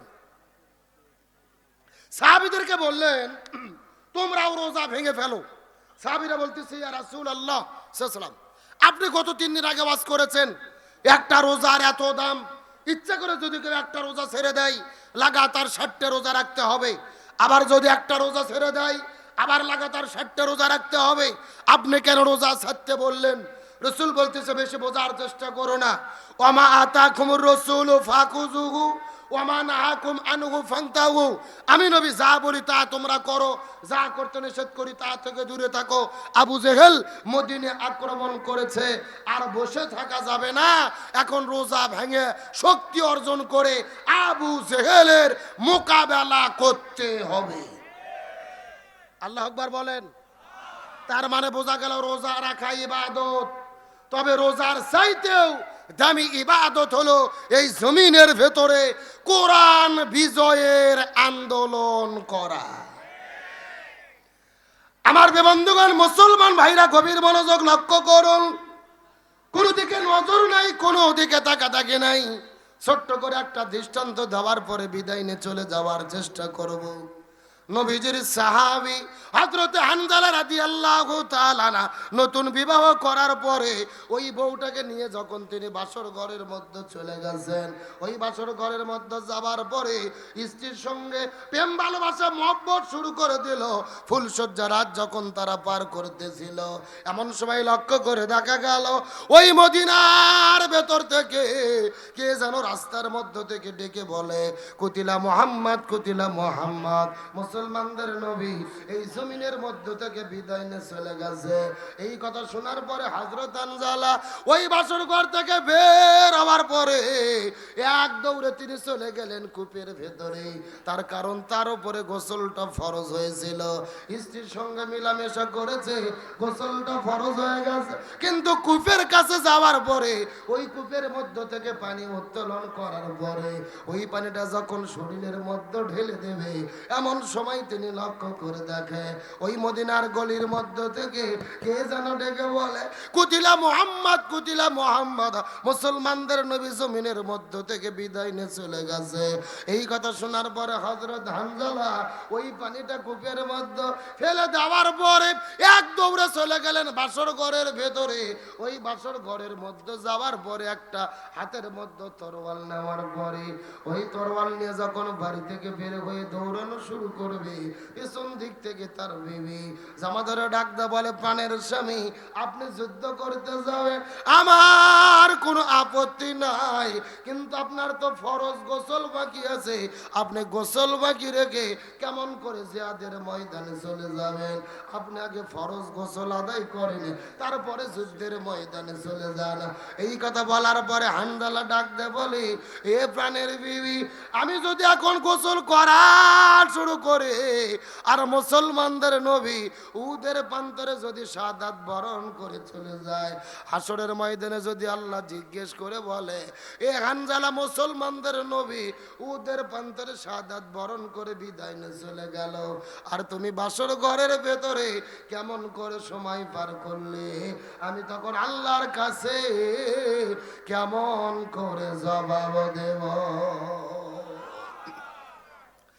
মুসলমানদের নবী জমিন থেকে বিদায় নিয়ে চলে যায়, আর হাসরের ময়দানে আল্লাহ যদি আমার কাছে জিজ্ঞেস করে বলে, হানজালা মুসলমানদের নবী ওদের প্রান্তরে বিদায় নিয়ে চলে গেল, তুমি হাসরের ময়দানে তুমি কেমন করে বাসর ঘরের মধ্যে সময় পার করলা, আমি আল্লাহর কাছে কেমন করে জবাব দেব?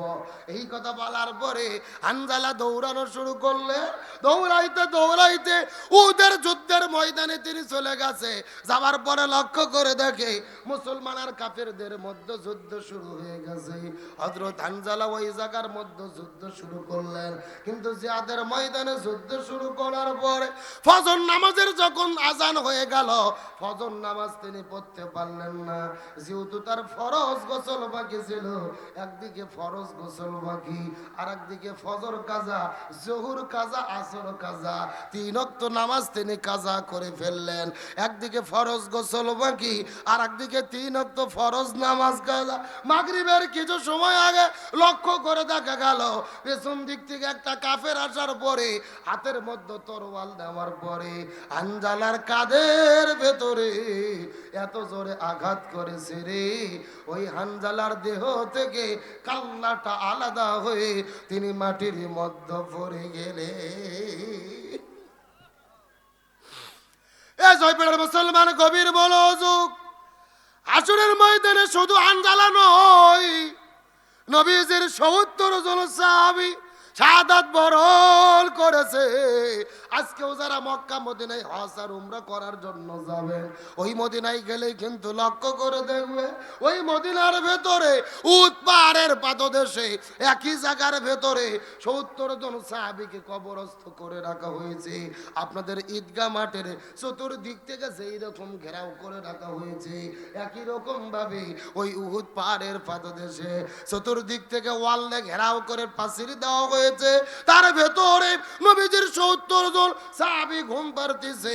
আমার নবী বড় দয়া করে, মায়া করে, মহব্বত করে করে, কান্না করে করে নবীজি নিজে হাতে বড় ভালোবেসে কান্না করে করে ৭০ জন সাহাবীকে কবরস্থ করে রেখেছি। যে 70 জন সাহাবীর নামগুলো খোদাই করে ওই জায়গার মধ্যে লেখা রয়েছে। ওই মদিনায় যাওয়ার পরে লক্ষ্য করে দেখলাম ওই মদিনার মধ্যে হাজার হাজার পাহাড় দেখা যায়। কোনো পাহাড় অতটা লাল না, উহুদ পাহাড়কে যত পরিমাণ লাল দেখা যায়। আমি মদিনার মানুষদেরকে জিজ্ঞেস করে বললাম, ভাই এই মদিনার ভেতরে হাজার হাজার পাহাড় দেখা যায়, কোনো পাহাড় এতটা লাল না, উহুদ পাহাড়কে কেন এত পরিমাণ লাল দেখা যায়? মদিনার মানুষেরা বলে, হুজুর মিথ্যা কথা বলবো না, পূর্বপুরুষদের কাছে শুনেছি, কিতাবের মধ্যে পড়েছি, আমাদের নবী উহুদের যুদ্ধের দিনে যুদ্ধ করার জন্য যখন উহুদের প্রান্তরে গেল, পিছন দিক থেকে কাফের আসার পরে নবীজির মাথার হেলমেটের মধ্যে যখন আঘাত করেছে, নবীজির মাথার হেলমেটটা ভেঙে দুই ভাগ হয়ে গেছে। এক খণ্ড মাথার নবীজির মাথার হেলমেটে যখন নবীজির দাঁতের মধ্যে ঢুকেছে, নবীজির একটা দন্নার মুবারক যখন শহীদ হয়ে গেল, ওই মুখের মধ্য থেকে ঝরঝর ঝরঝর ঝরঝর করে যখন রক্ত পড়া শুরু করলেন, একটা ফোঁটা রক্ত যখন মদিনার জমিনের মধ্যে পড়েছে, ওই মদিনা থরথর থরথর থরথর করে কাঁপা শুরু করেছে। আর একটা ফোঁটা রক্ত উহুদ পাহাড়ের নিচে যখন পড়েছে, ওই উহুদ পাহাড়টা কাঁপতে কাঁপতে কাঁপতে কাঁপতে সাদা আর কালো থেকে লালসে বর্ণ ধারণ করেছে। লিল্লাহি তাকবীর। আমি নবী না চিনিলাম, কি ভুল করিলাম, আমি নবী না চিনিলাম, কি ভুল করিলাম, ভাসমে ঢালি দিতে পারবেন। ওই ভেতের পরিমাপ হবে 1 বিঘের অর্ধেক, মানে 1 মুষ্টি। এই ওয়াজ আমি গত 4 বছর আগে গাইবান্ধা করেছি বাজান, গাইবান্ধা জেলার সুন্দরগঞ্জ থানা। ওয়াজ শোনার পরে একটা যুবক লাফ দিয়ে উঠে বলতেছে, হুজুর 1 মুষ্টি ধরবো কি আর মারবো কি? তখন আর একজন বলতেছে, হুজুর ধরার পরে যদি কোনো মতো মাথা বার হয়ে থাকে, ওই মাথা দিয়ে ঘুতো দেবো হুজুর। এরকম বাটপার আছে না নাই? ও তাও ভোগ মারবে। এখন বলেন তো, ভোগ মারলে কি বউ ঠিক হবে? না, রাসূল বলেছেন মহিলাদের সৃষ্টি করা হয়েছে বাম। আমার নবীজি ওদের বান্তরে হাউমাউ করে কান্না শুরু করলেন। নবীজি কিছুক্ষণ পরে লক্ষ্য করে দেখে ওই মদিনার মধ্য থেকে একটা সুন্দরী মেয়ে বের হওয়ার পরে হাউমাউ করে কান্না করে করে মদিনার উহুদ পাহাড়ের দিকে দৌড়ে চলে আসতেছে। নবী লক্ষ্য করে দেখে মেয়েটির হাতের মধ্যে মেহেদি, পায়ের মধ্যে মেহেদি। নবীজির বুঝতে বাকি রইল না, এই মেয়েটি বাসর ঘরের মধ্যে থেকে উহুদের প্রান্তরে দৌড়ে দৌড়ে চলে আসতেছে। নবীজি আস্তে করে যাওয়ার পরে মেয়েটিকে ডাক দে, বলে, মা তোমার কি হলো বলো তো, তুমি বাসর ঘরের মধ্য থেকে উহুদের প্রান্তরে কেন এসেছো? মেয়েটি কান্না করে করে বলে, ইয়া রাসূলুল্লাহ, আপনি কি আমাকে চিনতে পেরেছেন? আমি তো সেই মেয়ে গতকালকে বিকেলবেলা আপনার সাহাবী হানজালার সঙ্গে আপনি যেই মেয়েটিকে বিবাহ করে দিয়েছিলেন। ইয়া রাসূলুল্লাহ, আপনার কি মনে পড়ে গতকালকে বিকেলবেলা আপনার সাহাবী হানজালার সঙ্গে যেই মেয়েটিকে আপনি বিবাহ করে দিয়েছিলেন? আমি তো সেই মেয়ে। হানজালা আমাকে বিয়ে করার পরে বাসর ঘরের মধ্যে যখন চলে গেছে, আমাদের ফুলসজ্জা রাত পার হইতেছিল, কিন্তু গভীর রজনীতে কে যেন বাইরে থেকে ডেকে বলে, কুতিলা মুহাম্মদ, কুতিলা মুহাম্মদ। এই কথা শোনার পরে হযরতে হানজালা আমাকে বাসর ঘরে রাখার পরে ওখান থেকে দৌড়ে যুদ্ধের ময়দানে চলে এসেছে। ইয়া রাসূলুল্লাহ, আমি জানতে পেরেছি কিছুক্ষণ আগে আমার স্বামী বিদায় না চলে গেছে, কিন্তু মনের মধ্যে কষ্ট নেবেন না, আমার স্বামী দুনিয়ার মধ্য থেকে বিদায় নিয়ে চলে গেছে। এই জন্য আমি কোনো কান্না করি না, এই জন্য আমি কোনো আফসোস করি না রে। আমার কান্না করার কারণ হলো আমার স্বামীর ফরজ গোসল বাকি আছে, আপনি একটু আমার স্বামীর জন্য গোসলের ব্যবস্থাটা করে দেবে। লিল্লাহি তাকবীর। এ বাস্তবের মুসলমান ইমানের শক্তি কাকে বলে লক্ষ্য করুন। আমার স্বামী দুনিয়া থেকে বিদায় নিয়ে চলে গেছে, এই জন্য আমি কোনো কান্না করি না। আমার কান্না করার কারণ হলো আমার স্বামীর ফরজ গোসল বাকি আছে, আপনি একটু আমার স্বামীর জন্য গোসলের ব্যবস্থা করে দেবেন। তার কারণ হলো ইসলামী শরীয়তের বিধান হলো কোন ইমানদার মুসলমান যদি জালেমের জুলুমের মোকাবেলা করতে গিয়ে এই দুনিয়া থেকে বিদায় নিয়ে চলে যায়, তাদেরকে নতুন করে গোসল করানো হয় না, নতুন করে কাপড়ের কাপড় পরানো হয় না। আল্লাহ বলেছেন, ইয়া রাসূলুল্লাহ, যেই মানুষগুলো দিন কায়েমের আন্দোলন করে জালেমের জুলুমের মোকাবেলা করতে গিয়ে এই দুনিয়া থেকে বিদায় নিয়ে চলে যাবে, এদেরকে নতুন করে গোসল দেওয়ার কোনো দরকার নাই, নতুন করে কাপড়ের কাপড় পরানোর কোনো দরকার নাই। এই মানুষগুলোদেরকে রক্ত মাখা জামা নিয়ে আপনি কবরের মধ্যে দাফন করে দেবেন। এই মানুষগুলো হাসরের ময়দানে ওই রক্ত মাখা জামা নিয়ে আল্লাহর কাছে শহীদদের কাতারে তারা দাঁড়ায়া যাবে। লিল্লাহি তাকবীর। ওয়ালা তাকুলু লিমান ইউকতালু ফি সাবিলিল্লাহি আমওয়াত বাল আহইয়াউ ওয়ালাকিন্না তাশউরুন।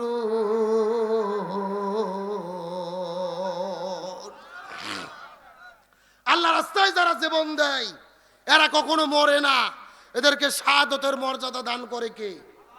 আরো জোরে বলেন। আমরা বিশ্বাস করি আবু সাইদ মরে নাই, মুগ্ধ মরে নাই, হানজালা মরে নাই, আল্লামা সাইদি মরে নাই। দিনের পক্ষ থেকে যারা জীবন দিয়েছে এদেরকে জান্নাতের ভেতরে আল্লাহ সবুজ পাখি করে রাখবে। কথা বলেন ঠিক কিনা? সুতরাং আলেমেরা জালেমের কাছে কখনো মাথা নত করে? এ জোরে বলেন করে? আল্লামা সাইদিকে তারা হত্যা করেছে, আল্লামা সাইদিকে মারা গেছে, তাদের ভালোবাসা কিয়ামত পর্যন্ত মানুষের অন্তরে অন্তরে থাকবে। আল্লামা সাইদি বিদায় নিয়েছেন।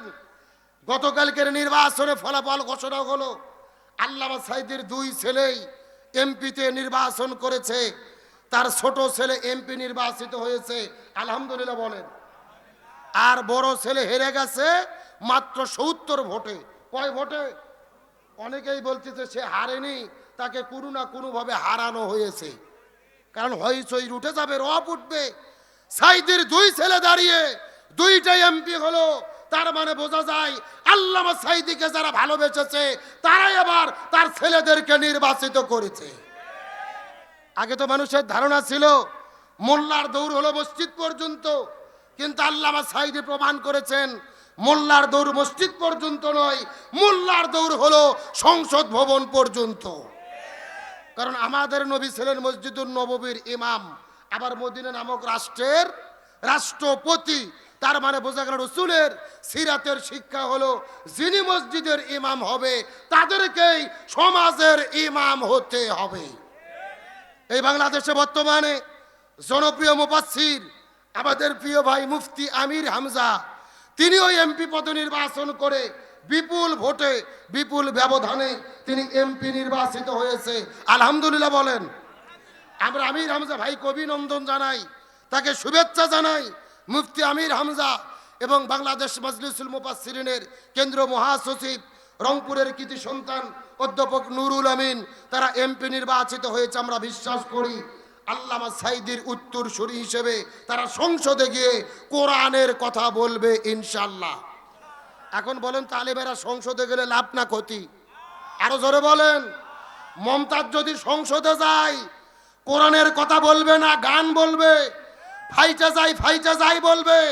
আর কোন আলেম যদি সংসদে যায় তারা গান বলবে না, তারা কোরআনের পক্ষে কথা বলবে, তারা মুসলমানদের পক্ষে কথা বলবে।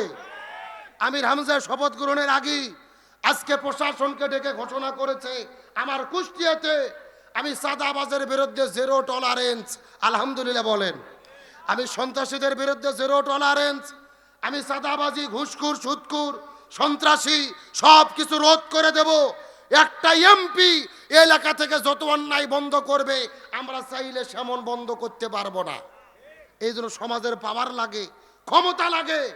আমির হামজা বাঘের বাচ্চার মতো পরিচয় দিয়েছেন, অন্যায়ের বিরুদ্ধে, জুলুমের বিরুদ্ধে জিরো টলারেন্স ঘোষণা করেছেন। আমাদের সিদ্ধান্ত নিতে হবে, এক আমির হামজা, এক নুরুল আমিন নয়, এইরকম শত শত আলেমদেরকে আমাদের সংসদে পাঠাতে হবে।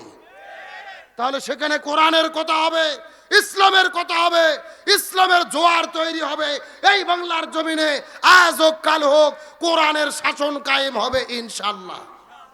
কিন্তু আমরা পিছিয়ে পড়েছি কারণ একটা, আমরা আলেমেরা নিজেরা গুতোগুতি করে ইসলামের 12টা বাজাইছি। কার বিরুদ্ধে দোষ দেবেন? জালেমের অত দোষ নাই। আমরা হুজুরেরা নিজেরা ফতুয়াবাজি করে ইসলামের 12টা বাজাইছি। ইসলামী জোটগুলো যদি একতাবদ্ধ থাকতো আরো ভালো ফলাফল করতে পারত। এখন ভেঙে গেছে, সবাই খারাপ করেছে। যারা বলেছিল 143 আসনে এ গ্রেডে আছি, নিজে 2 আসনে দাঁড়িয়ে এমপি হতে পারেনি। কথা কন না কে? আবার যারা 70টা পাইছে তারা হয়তো 130-40টা পাইতো। কারণ একটা, নিজেদের অহংকার, দাম্ভিকতা, নিজেদের ভেতরে যদি ছাড় দেওয়ার মন মানসিকতা থাকতো, আমরা যদি এক জায়গায় থাকতে পারতাম আমাদের ফলাফল আরো ভালো হতো। আমরা নিজেরা গুতোগুতি করে ভাগ হয়েছি, এই সুযোগে অন্যরা সুযোগ নিয়েছে। এটা ওদের দোষ না, এটা আমাদের দোষ। আমরাই এক হতে পারিনি। আল্লাহ তাআলা আলেমদেরকে হেদায়েত দান করুক, আমিন কম। সাধারণ মানুষের হেদায়েত পরে, আল্লাহকে হুজুরদের হেদায়েত দিক। জোরে আমিন কোন। কারণ আলেম ওলামা ঐক্যবদ্ধ হওয়া মানে জাতির বিজয় হওয়া, ইসলামের বিজয় হওয়া। আমরা নিজেরা ভাব করে, অহংকার করে, দাম্ভিকতা দেখে বিচ্ছিন্ন হই। এই জন্য তামাম পৃথিবীতে ইসলামের 12টা বাজতেছে আর মুসলমানেরা মার খাচ্ছে। ভোটের ব্যবধান কিন্তু বেশি না, 43% আর 46%, মানে 2.7% পার্থক্য। কেউ সরকারি দল, কেউ বিরোধী দল, কেউ 70 আসন, কেউ 215 আসন। কারণ একটা, আমরা সুযোগ করে দিয়েছি।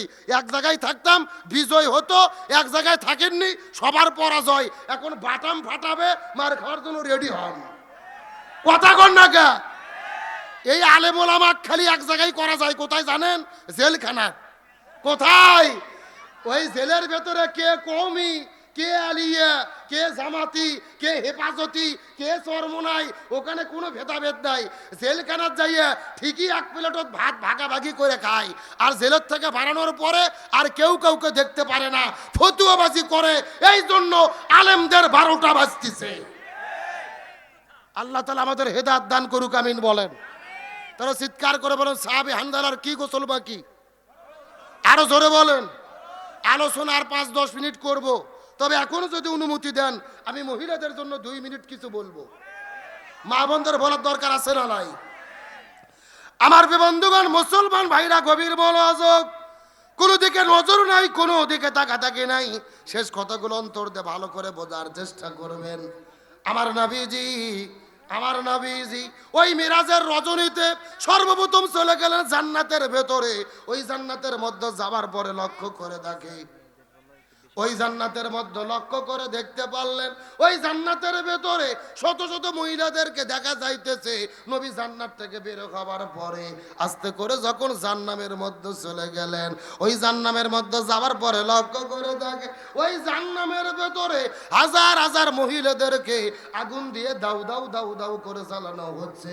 ওই মহিলাগুলো জোরে জোরে চিৎকার করে চেঁচামেচি করতেছে। আর লক্ষ্য করে নবীজি দেখতে পারলেন এই মহিলাদের মাথার ওপরে কিছু কাকগুলো বসে থেকে তাদের মাথার মগজগুলো ঠুকুরে ঠুকুরে ঠুকুরে খাচ্ছে। এই দৃশ্য দেখার পর নবীজির মনটা বড় খারাপ হয়ে গেলেন। জিবরাইলকে জিজ্ঞাসা করে বলেন, হে ভাই জিবরাইল, এই সমস্ত মহিলাগুলো কারা তোমার কাছে জানতে চাই? জিবরাইল ডাকতে বলে, ইয়া রাসূলুল্লাহ, এই মাত্র আল্লাহ তাআলা জানাইয়া দিয়েছে আপনার উম্মতের ভেতরে অধিকাংশ মহিলারা জাহান্নামে যাবে। অধিকাংশ মহিলাগুলো যাবে কোথায়? এই কথা শোনার পরে নবী